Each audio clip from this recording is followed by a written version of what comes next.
secara fundamental bisnisnya for the golf tourism di Indonesia tanpa banyak investasi aja sekarang itu angkanya udah mulai naik. Bukan jumlah golf course-nya, tapi kualitas dan fasilitas yang pendukungnya. Saya maunya sih berkolaborasi, integrasi semua golf course, apalagi di Bali.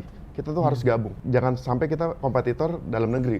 Kita kompetitornya harus dari luar. Kalau marketing sales, tentunya kita berharap bisa sampai ke marketing sales ya. Marketing sales bisa sampai ke 200 M sih. 200. Lebih sih barangkali ya. Tapi kalau sekarang kita tetap komitmen dengan apa yang sudah kita canangkan dan tentunya kita ingin memberikan laba sebesar-besarnya sehingga bisa memberikan dividen sebesar-besarnya kepada pemegang saham kita.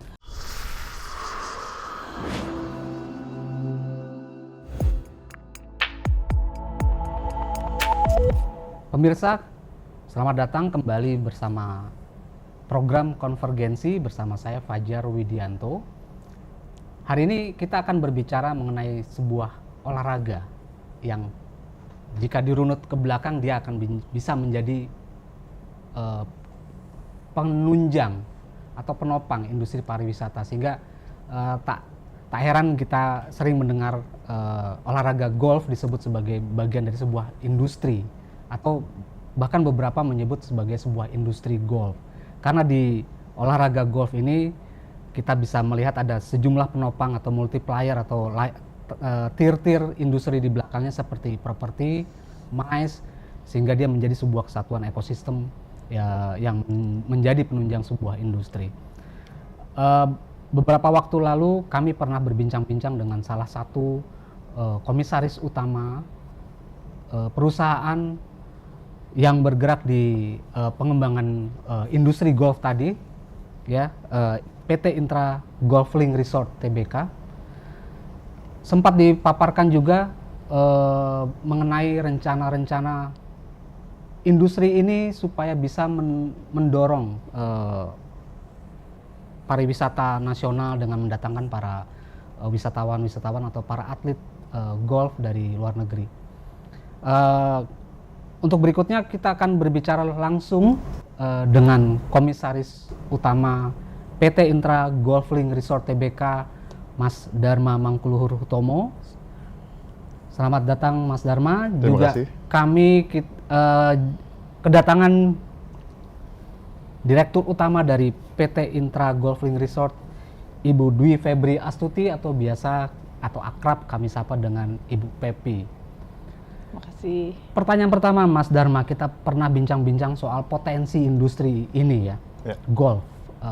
Waktu itu Mas Dharma pernah membandingkan dengan negara sesama ASEAN, Thailand, mereka bisa mengundang sampai 1 juta pemain golf. 6 juta mereka. 6 juta. 6 juta per tahun. 6 juta per tahun dan mereka punya golfer 1 juta. Kalau nggak salah. Local players ya. Kalau di Thailand mereka mencapai 1 juta. 1 juta. Local players. Oke. Mungkin Mas Dharma boleh cerita apa yang dilakukan lewat PT Intra Golfling Resort ini dan bagaimana visi ke depan dan industri golf kita kayak gimana sih sebetulnya? Apakah inferior dibanding negara-negara itu? Ya, kalau misal sekarang kita bahas industri golf di Indonesia, kita bandingkan dengan negara-negara di Asia, misalnya Thailand, Vietnam, maupun Malaysia, Singapura, kami sangat di belakang sekarang. Local players di Indonesia itu ada 170.000 orang. Itu market untuk local players ya. Kalau misalnya untuk tourism, golf tourism ya, kita sekarang capai di angka 250.000. Itu 2023. Kalau misalnya di 2024 ekspektasinya sekarang year to date udah sekitar 300.000-an. Berarti secara fundamental bisnisnya for the golf tourism di Indonesia tanpa banyak investasi aja sekarang itu angkanya udah mulai naik. Apalagi kalau misalnya kita benar-benar serius berinvestasi di golf tourism. Kalau misalnya di Thailand itu bisa 6 juta orang mereka datang ke Thailand. Kalau misalnya di Vietnam itu bisa 1,5 juta.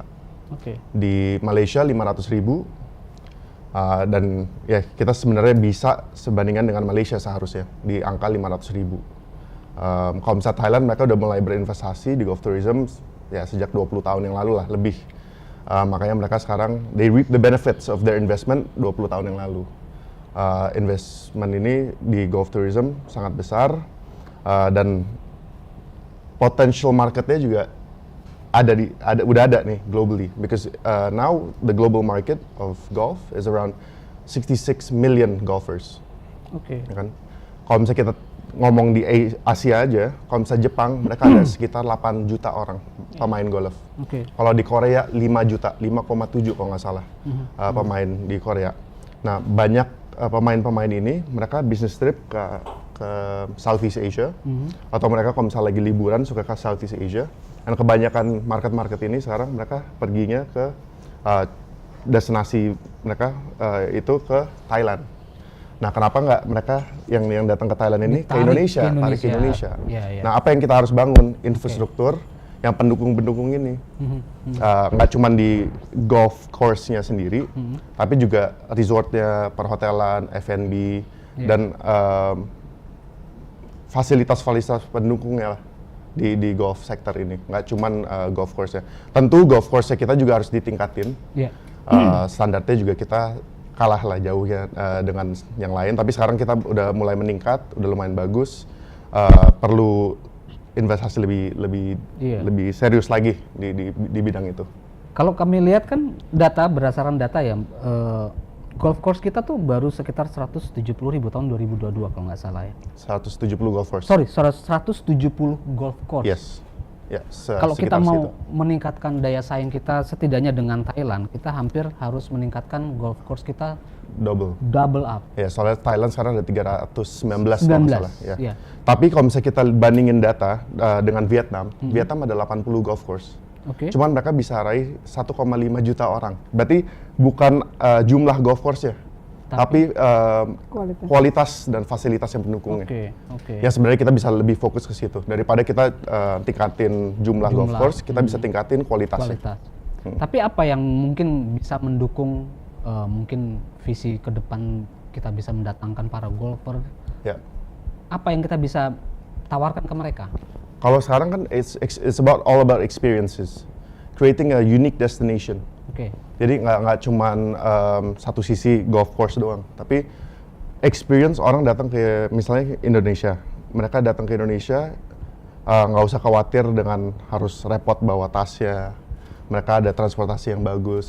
Terus dari airport mereka ke hotelnya fasilitasnya semua bagus. Mereka nggak usah khawatir lah untuk hal-hal yang lain. They can just enjoy themselves. Terus didukungin semua proses-proses itu. Itu yang bikin menarik. Sekarang kan kalau misalnya tourism is all about experiences. Apa yang kita bisa tingkatin experience orang supaya mereka ngerasa kayak they're the king. That kind of unique experiences yang kita harus maintain, jaga dan berinvestasi di Indonesia gitu. Soalnya kita juga orangnya kan orang-orang ramah. Kita kalau misalnya di international forum gitu, kita pasti dibilangnya Indonesia salah satu orang yang ramah dan servisnya yang bagus. Berarti kita potensinya udah ada di situ. Nah itu hospitality kita nggak ada pertanyaan lah ya, nggak ada persoalan, no issue. Tapi tadi soal aksesibilitas kelihatannya, para pelaku industri di industri ini ya, baik golf tourism dan juga pariwisata yang mendukung golf tadi, harus punya dukungan dari pemerintah. Baik pemerintah daerah maupun pemerintah pusat, karena ini terkait soal aksesibilitas. Bagaimana dari bandara mereka bisa langsung ke lapangan golf yang dituju untuk turnamen atau bahkan ke fasilitas-fasilitas lainnya.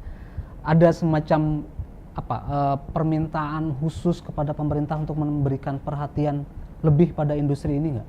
Atau mungkin pernah disampaikan oleh Bu Pepi atau Mas Dharma secara khusus di event-event tertentu sewaktu pas investment forum itu yang pas kita di PIK ketemu, paling ya itu accessibility untuk misalnya road congestion itu yang harus benar-benar kita perhatiin. Soalnya kalau misalnya banyak traffic juga dari airport misalnya ke destinasi kan juga lead time-nya untuk orang juga nggak bagus berarti kan.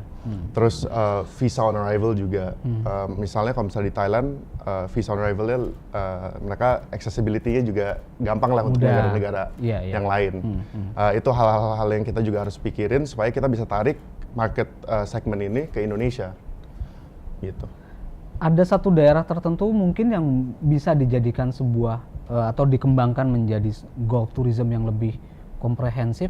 Mungkin kalau saya boleh sebut perusahaan sendiri, lebih menyasar ke Bali ya. Apakah memang Bali sekarang dianggap sebuah destinasi golf tourism yang paling ideal atau ada wilayah-wilayah lain? Sebenarnya saat ini Bali, soalnya kita udah nggak perlu marketing lagi. Internationally semua udah pada tahu Bali itu apa. Sebenarnya kalau misalnya di Indonesia banyak tempat-tempat wisata yang bagus, yang unik. Misalnya Belitung. Belitung itu juga salah satu destinasi yang bagus. Cuman ya kalau misalnya kita bicara infrastruktur untuk international flights atau dengan tourism yang kita expect, jumlah tourism yang kita expect, ya yang memadai sekarang ya Bali. Udah pasti. Dan golf course yang bikin orang menarik untuk datang ke island atau ke kota atau ke negara, itu biasanya jumlah golf course ya yang ada. Soalnya orang-orang misalnya dari Jepang, dari Korea, mereka suka muter-muter keliling, nggak cuma satu golf course. Walaupun mereka stay di satu resort, tapi mereka sukanya untuk ganti-ganti golf course. Apa itu yang dicari? Soalnya kan each golf course tantangannya beda, dan pasti view-nya, terus experience-nya pasti kan beda. Jadi jumlahnya kalau misalnya kita bisa kerjasama yang di Bali, dengan semua golf course di Bali, kita bikin packaging semua yang bagus, ya kan? Itu bisa menjadi sangat menarik untuk orang-orang ini datang ke Indonesia. Jadi jangan sampai kita bersaing local market, jangan sampai kita bersaing dari antara golf course sama golf course, kita bersaing di dalam, malah kita harusnya bersaing dengan negara-negara lain. Golf course di negara-negara lain. Itu end goal-nya. Ada sinergi gitu ya? Iya. Tapi sebetulnya kalau kondisi hari ini, apakah sinergi itu sudah terbentuk atau malah harus lagi kita genjot. Sekarang udah mulai, udah membaik. Sekarang golf course di Bali juga udah membaik. Yang kita punya pun kita berinvestasi lagi, udah membaik. Sekarang golf course-nya green-nya udah lebih bagus, fairway-nya lebih bagus. Nanti dengan kita investasi di hotel baru, dengan re-layout beberapa hole juga, itu pastinya sangat bagus, dan kita bisa compete dengan golf course di Southeast Asia, nggak cuma di Indonesia. Itu kan goal-nya kita ke depan.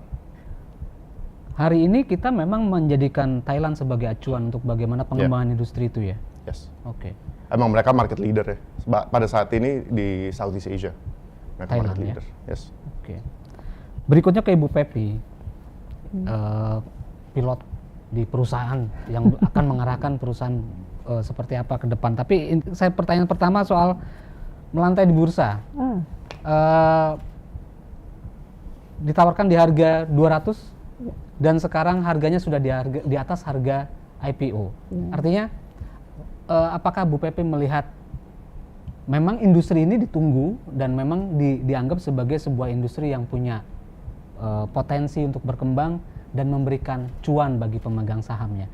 Mungkin Bu Pepi bisa cerita apa sih alasan harus cari modal lewat bursa? Mau nggak Bu Pepi? Terima kasih Mas. Jadi gini, Indra Golfing sendiri kan bergerak di bidang golf sudah cukup lama. Nah, yang kita bidik memang golfnya, industri golfnya sendiri. Nah, kita ingin melakukan ekspansi seperti tadi arahan dari Mas Dharma, gimana kita menggrab market yang di luar, yang sebagai bukan lokal kompetitor kita tapi dari luar, Southeast Asia, supaya kita bisa menangkap market dari Jepang, Korea untuk datang ke Indonesia sama Indonesia. Tentunya kita harus melakukan suatu pembenahan dalam segi kualitas, baik kualitas lapangan golfnya, fasiliti pendukungnya, dan apapun yang bisa memang orang tuh lebih nyaman ada di lingkungan kita di golf course kita. Nah, ekspansi yang kita lakukan itu tentunya bisa kita lakukan saat ini dengan dana kita sendiri. Namun durasi waktunya mungkin akan cukup lama. Nah, kenapa kita memutuskan melantai di bursa saham? Nah, untuk mewujudkan apa yang menjadi visi dan misi Mas Dharma tadi, goalnya kita kemana? Kita tuh mengajak publik untuk yuk kita berinvestasi di tempat kita akan membangun sesuatu fasilitas golf tourism itu sendiri yang mendukung industri golfnya, baik itu di bidang hotel ataupun villa ataupun driving range atau apapun lah yang mendukung daripada golf tourism itu sendiri, untuk kita sama-sama menarik ini market asing untuk masuk ke Indonesia. Bali khususnya yang kita kembangkan. Kurang lebih seperti itu. Kenapa kita memutuskan untuk melantai? Yaitu salah satunya kita mempercepat ekspansi kita supaya kita bisa segera memperbaiki kualitas lapangan kita, bersaing dengan negara-negara tetangga kita, yang tentunya Thailand ya, yang sudah lebih dahulu fokus di bidang golf tourism itu sendiri. Gitu. Kalau dari IPO kemarin berhasil didapat dana hasil IPO sebesar 386 miliar kalau nggak salah. 390 miliar. Sorry, 390 miliar. Ya. Sementara kalau saya pernah baca juga dari paparan publik, sebetulnya perusahaan masih membutuhkan sekitar 580 sekian miliar ya, untuk pengembangan proyek-proyek yang di tengah dilakukan. Apakah ke depan juga masih akan dilakukan penggalangan dana dari bursa atau ada cara yang lain? Iya, kebetulan kebutuhan yang sudah kita ukur ke depan itu sampai di angka 700 miliar sebetulnya. Oke, Nah, 700 miliar. namun kemarin kita menurunkan proses sampai di 390. Kenapa? Karena memang kita yang mencari adalah investor-investor yang mau berkomitmen jangka panjang sebetulnya.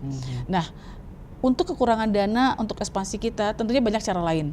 Salah satunya dengan recurring income dari equity kita sendiri dengan modal yang sudah kita dapatkan dari IPO atau cara-cara finansial lainnya. Tapi kalau melepas tadi saham lagi belum lah, belum. Tapi mungkin dengan cara-cara finansial lainnya lah, propertiesnya lain. Mungkin boleh juga diceritakan progres terakhir pengembangan dari anak usaha New Kuta Golf Ocean View di Bali ya, di Kuta ya. Lalu ada juga satu lagi itu yang kabarnya udah sold out unit villa, The Link Villa.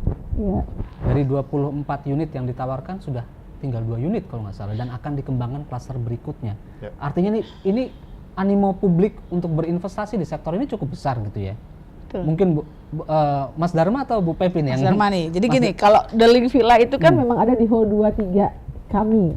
Nah, ini kebetulan Mas Dharma punya ide nih. Ya udah kalau gitu mudahkan aja nih golfer biar main di rumahnya di situ, nginepnya di situ biar bisa langsung main berangkat dari situ. Nah, uniknya daripada The Link Golf Villa itu dia beli rumah di situ, bisa diinvestasikan untuk disewakan kembali. Karena kita membuka opportunity untuk mereka silakan untuk disewakan. Lalu si pemilik atau yang tinggal di rumah itu bisa berangkat main golf dari tee terdekat rumahnya dia. Jadi konsep itu yang menurut saya, nggak ada nih lapangan golf yang bisa berangkat. Biasa nih kalau golfer ya maksudnya kita harus ke clubhouse untuk daftar. Ini cukup dengan telepon, saya mau main golf nih, rumah saya di unit sekian. Nanti tinggal dari keluar itu aja. Datang bagi untuk menjemput mereka. Marshal akan mengarahkan tee yang terdekat di mana. Nah, itulah mungkin ini konsep baru sehingga banyak orang yang wah bener juga ya kalau seperti ini. Jadi opportunity juga buat dia untuk kami beli. Satu, tujuannya mungkin untuk ditinggali, kedua untuk berinvestasi. Karena ini suatu hal yang mereka percaya, karena kami memang bergerak di bidang golf sudah cukup lama, bukan baru ya.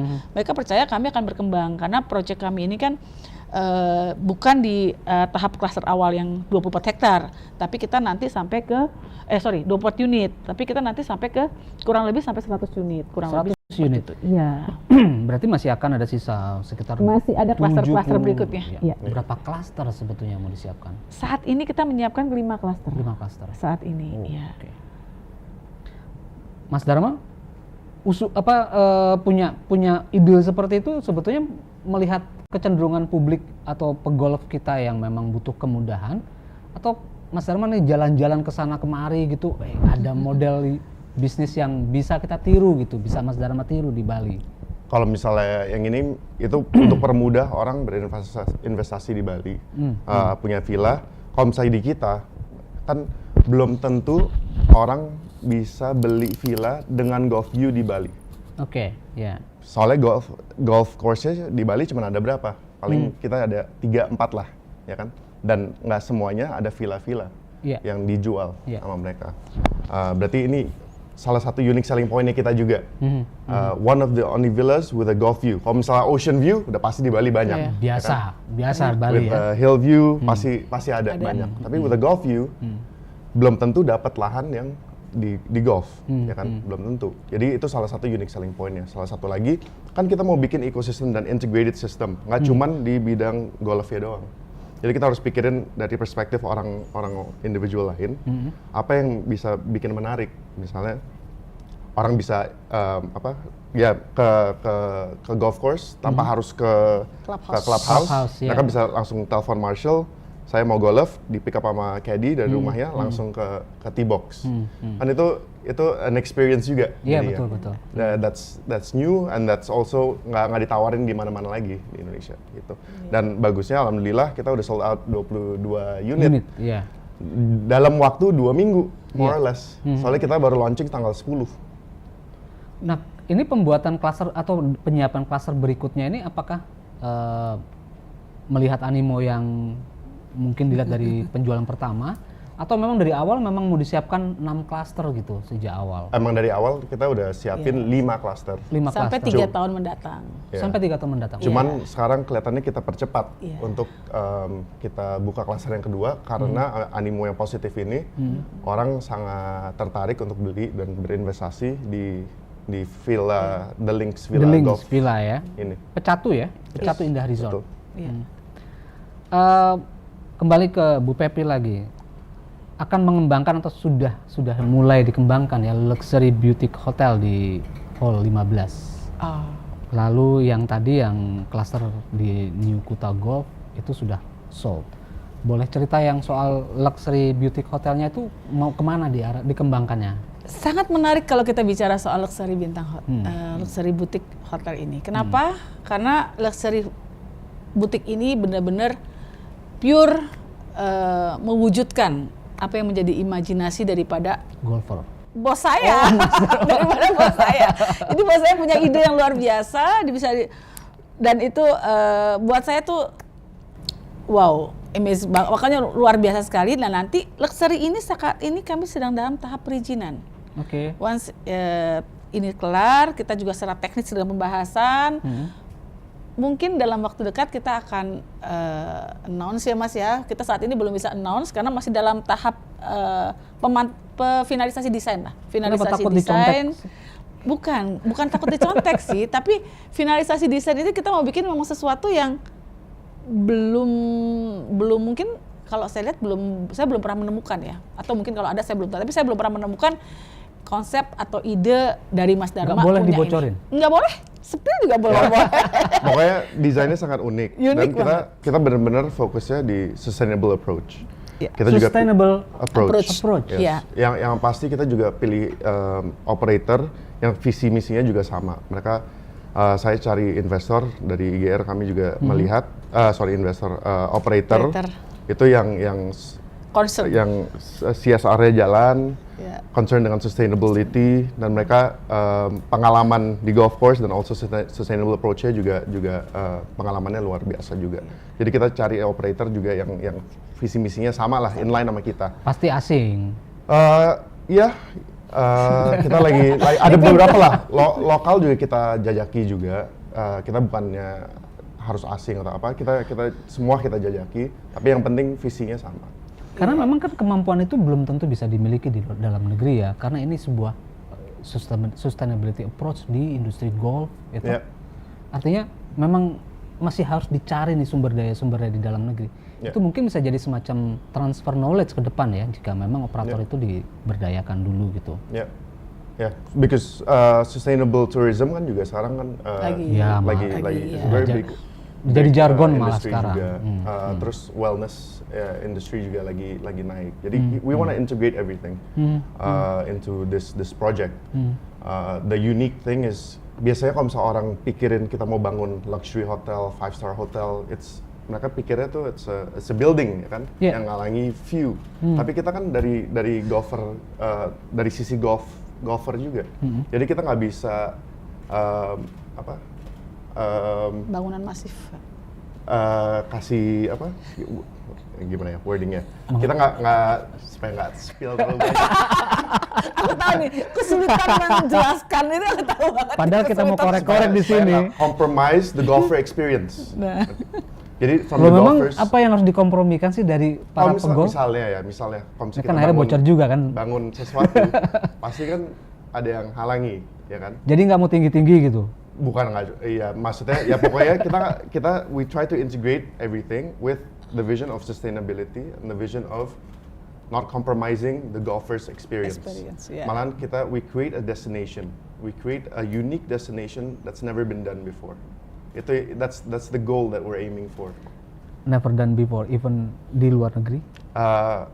I would say ya maybe di luar negeri ada tempat-tempat yang udah bikin, tapi integrated with a golf course nggak pernah. Oke. Maybe di luar negeri udah ada, cuman the integration and making the destination, the unique destination with integrating in the ecosystem of a golf course itu kayaknya belum ada. Apalagi di Southeast Asia juga belum ada. Jadi ini yang kita lagi bangun dan bikin. Itu to drive the golf tourism. That's our goal kan, is to drive the golf tourism supaya orang asing juga tahu, okay, you know, they want to experience this. Ini jangan-jangan lokasi pembangunan nanti begitu mulai groundbreaking ditutup semuanya supaya nggak ada nyontek. Bisa jadi. Tapi menarik tadi yang soal sustainability approach. Sudah bukan lagi jargon yang jarang disampaikan oleh para pelaku industri, tapi ini menarik di industri golf tourism ada sustainability-nya juga gitu. Seperti apa sih komponen-komponen sustainability yang bisa dilakukan di golf tourism?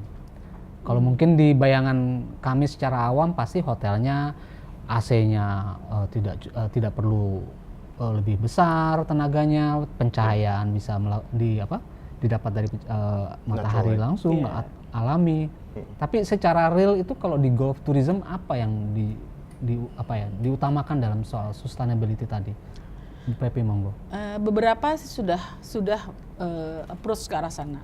Kalau di golf sendiri, kalau di lapangan golf sendiri, beberapa mesin-mesin kita sudah berevolusi atau berubah lah.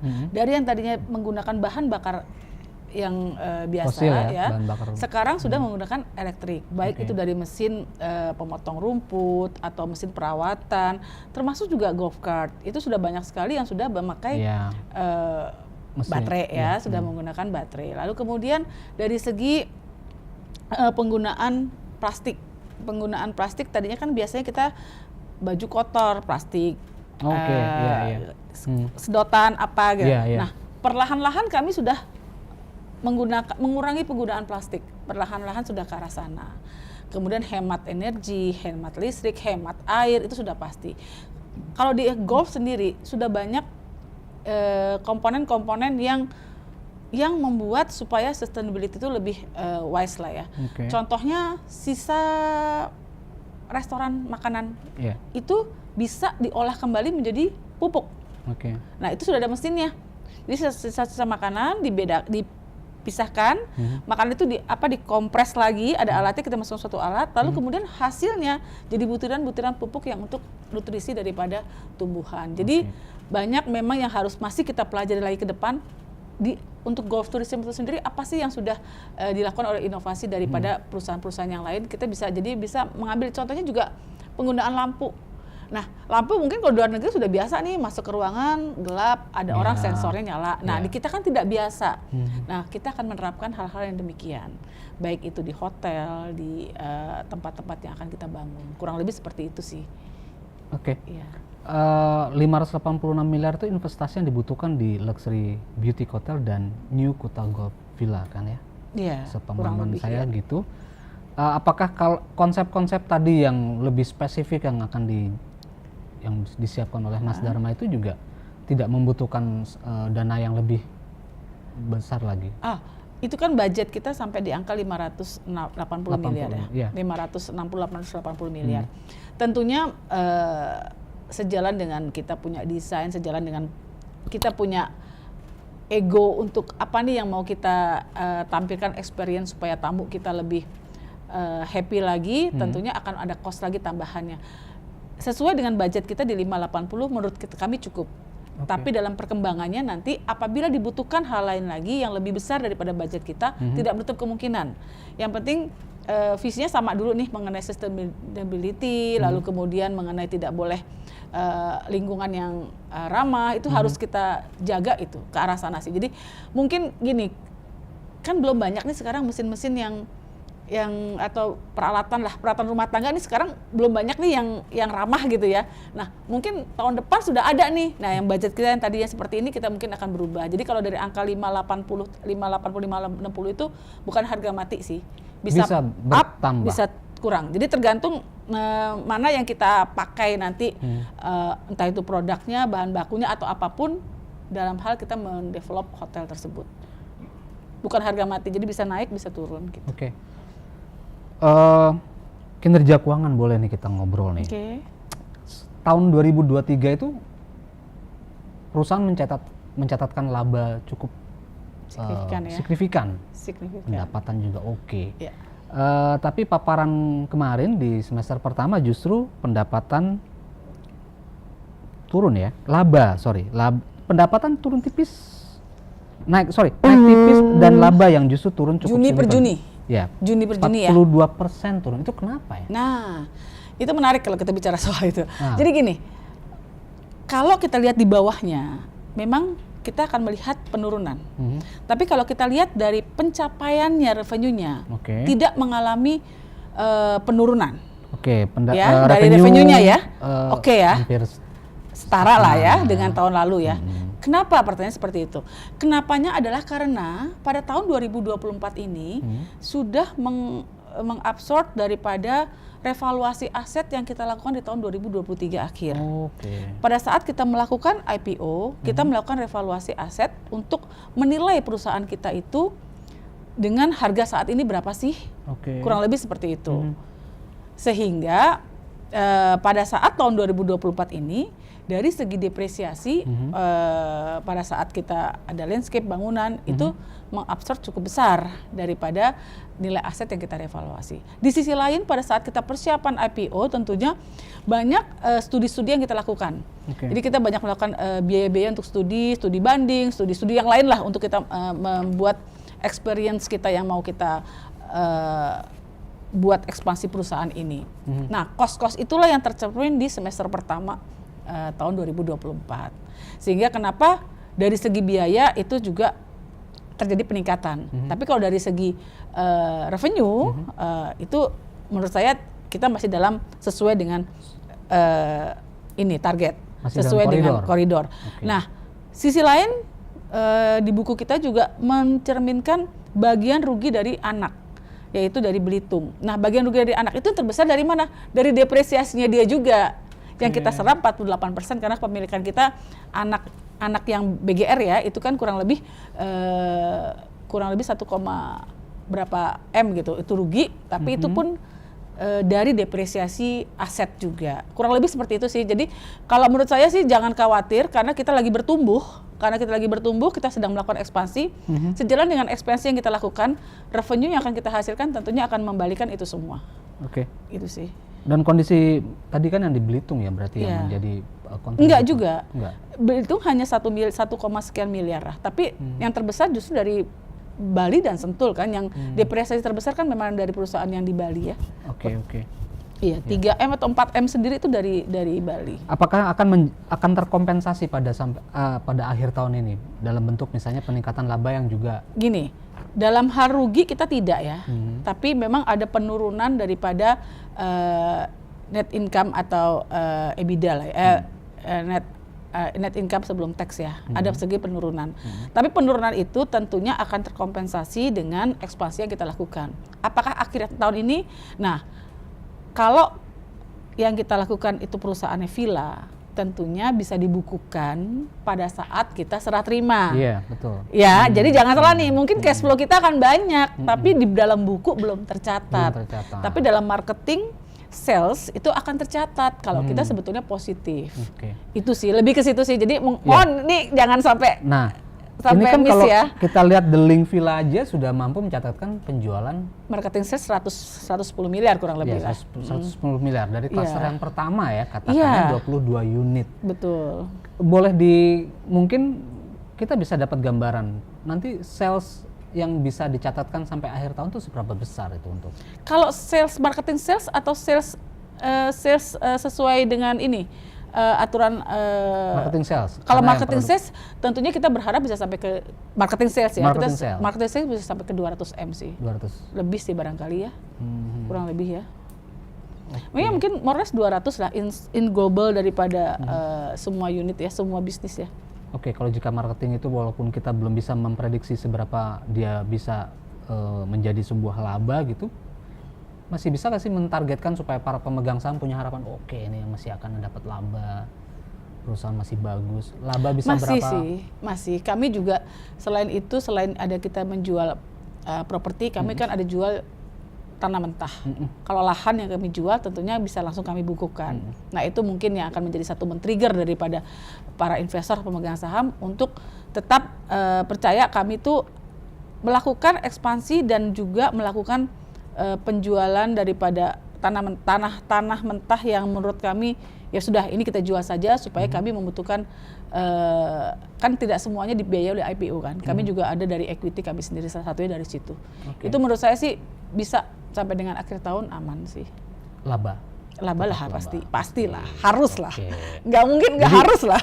Jadi yang udah kemarin rebutan saham di IPO itu udah nggak pakai. Enggak, jangan takut karena kita tetap memperhatikan performance perusahaan dengan baik. Nah, apa yang bisa dilakukan oleh manajemen untuk bisa menjaga kinerja harga saham?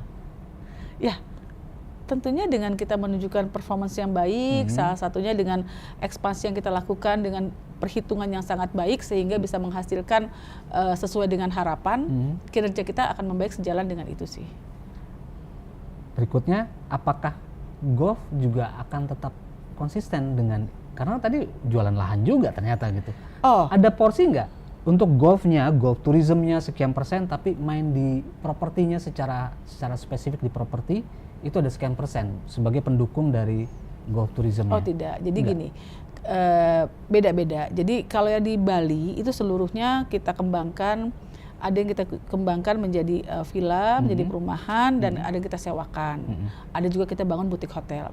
Kalau di Sentul, ada yang tanah kita kerjasamakan, ada tanah yang kita jual lahan kosong tanahnya. Jadi beda-beda. Semua itu sudah dalam bagian daripada marketing kita punya planning. Jadi market planning kita tuh mana yang kita kembangkan, tentunya di golf tourism itu yang di Bali. Mana yang yang kita maksudnya berbuat dengan perhitungan ya, dengan analisa dan sebelumnya kayak di Sentul, lahan yang kita jual itu tidak di Bali. Lahan yang di Bali justru yang kita kembangkan secara optimal. Tapi yang lahan kita jual itu ada di Sentul. Kenapa? Karena di Sentul marketnya untuk golf tourism itu sendiri belum bisa terbentuk dengan seperti kayak di Bali. Kurang lebih seperti itu.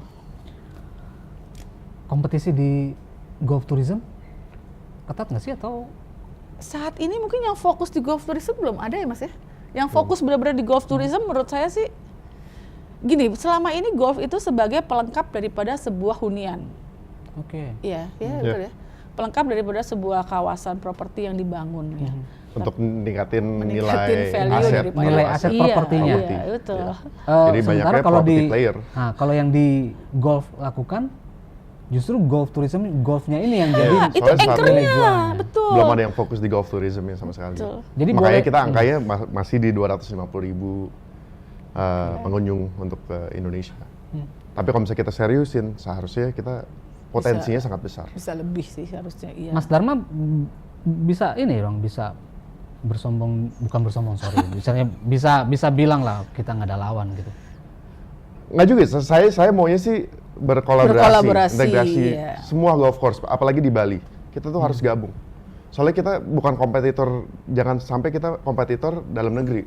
Kita kompetitornya harus dari luar. Betul. Dari luar. Jadi kita harus benar-benar bikin paket yang bagus supaya orang-orang ini datang ke Indonesia. Jangan sampai kita kalah sama negara-negara sebelah. Apalagi ini sekarang Filipina udah mulai berinvestasi, Kamboja juga udah mulai. Jadi jangan sampai kita kalah sama negara-negara lain di Asia. Kendala paling utama tuh sebelumnya saya sempat bincang-bincang juga adalah pengelola lapangan golf. Di kita tuh cuman berusaha mengundang para pemain asing atau para golfer dari luar, tapi mereka atau para pelaku industri ini tidak berusaha menumbuhkan para talenta-talenta baru. Jadi mereka menyebut, coba ada berapa kita punya golf academy di Indonesia. Itu hampir tidak dilakukan di sini dibandingkan dengan Thailand yang luar biasa menjamur. Ada rencana atau mungkin sebuah golf tourism juga nanti dikembangkan ke arah sana, ke akademi-akademi itu. Kalau dari Mas Dharma sendiri, visinya kayak gimana untuk bisa mengembangkan para talenta? Ya, kita harus bikin infrastrukturnya dulu, academic systemnya, untuk benar-benar bidik talenta yang baru ini di golf, kita gimana ngajarin mereka atau bikin environment yang bagus untuk mereka berkembang di golf, menjadi pro golf, melawan negara-negara lain. Kayak yang sekarang di Thailand mereka banyak akademinya, Dubai pun sekarang udah mulai banyak akademi golf juga mereka. Saudi juga sekarang udah mulai dengan mereka berinvestasi di LIV Golf. Ya kita juga harus ada turnamen-turnamen internasional datang ke Indonesia juga. Dan kita juga harus ada pemain Indonesia yang mewakilkan negara Indonesia di turnamen-turnamen gitu. Bikin turnamen tapi kita nggak punya jagoan, kayak kasihan juga ya. Gitu. Jadi kita harus benar-benar ya itu mulainya dari investasi di golf course-nya kita sendiri dulu. Tapi kita rencana, harus at par sama negara-negara lain harus sama dulu, supaya mereka juga dapat fasilitas yang bagus di dalam negeri ini. Memang ada rencana membuat akademi golf dari ya semua kita jajaki pasti dari semuanya. Soalnya itu salah satu juga aspek dan bidang dari golf, dari industri golf juga. Oke. Kembali ke Bu Pepi, korporat lagi yang kita bicarakan ke depan, mau apa yang akan dilakukan? Punya rencana corporate action seperti apa lagi? Mungkin untuk mendukung supaya nilai sahamnya tetap cakep. Para investor berarti punya harapan mendapatkan cuan dari golf gitu. Apa kira-kira ke depan? Ya, yang paling terdekat adalah sampai dengan 5 tahun mendatang kita akan melakukan apa yang sudah kita rencanakan sampai dengan 5 tahun mendatang. Oh, masih dengan rencana yang tadi disampaikan ya? Apabila nanti terjadi percepatan dan kita akan evaluasi, ada potensi di mana tidak menutup kemungkinan kita akan melakukan corporate finance yang lain. Tapi kalau sekarang kita tetap komitmen dengan apa yang sudah kita canangkan dan tentunya kita ingin memberikan laba sebesar-besarnya sehingga bisa memberikan dividen sebesar-besarnya kepada pemegang saham kita. Kurang lebih seperti itu sih. Ada target mau membagikan dividen kapan? Mulai tahun kapan bagi dividen? Kalau dalam prospektus kita sih harusnya di tahun 2024 ini kita sudah ada rencana juga untuk bagi dividen. Sudah ada rencana dan proyeksinya sudah pasti akan dibagikan. Iya, kita pasti bagian. Itu pasti kabar. Iya, karena sudah kita bicarakan di prospektus sudah kita sampaikan sih, gitu. Jadi walaupun baru IPO di tahun pertama sudah mampu membagikan dividen, itu kan sangat menarik ya. Iya. Bagi para. Kita sudah planning seperti itu. Mas Dharma, boleh cerita apakah ini semua bisnis yang dikembangkan lewat golf ini, lewat perusahaan Intra Golf Link ini juga mewakili hobi, kesukaan, juga visi dari Mas Dharma? Iya, pasti. Ya, soalnya banyak teman saya juga emang pegolf juga. Mereka suka golf, jadi saya juga kebawa juga sama mereka juga. Terus dari kecil saya juga udah emang dulu bapak mau saya jadi pro golfer, tapi saya lebih pilih ke balap pada saat itu, lebih adrenaline rush lah. Nah, emang nggak main apa-apa lain kecuali aktivitas lain atau olahraga lain selain golf?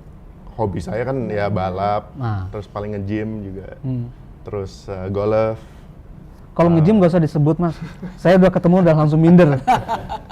Tapi sekarang lagi on off nih, harus diseriusin lagi nih. Iya. Balapnya masih nggak? Balap saya kalau misalnya profesional udah nggak, tapi kalau misalnya fun weekend balap masih ya buat menjadi car enthusiast masih lah, itu udah. Kenapa? Makin nambah umur makin takut ya? Enggak sih, takutnya enggak sih.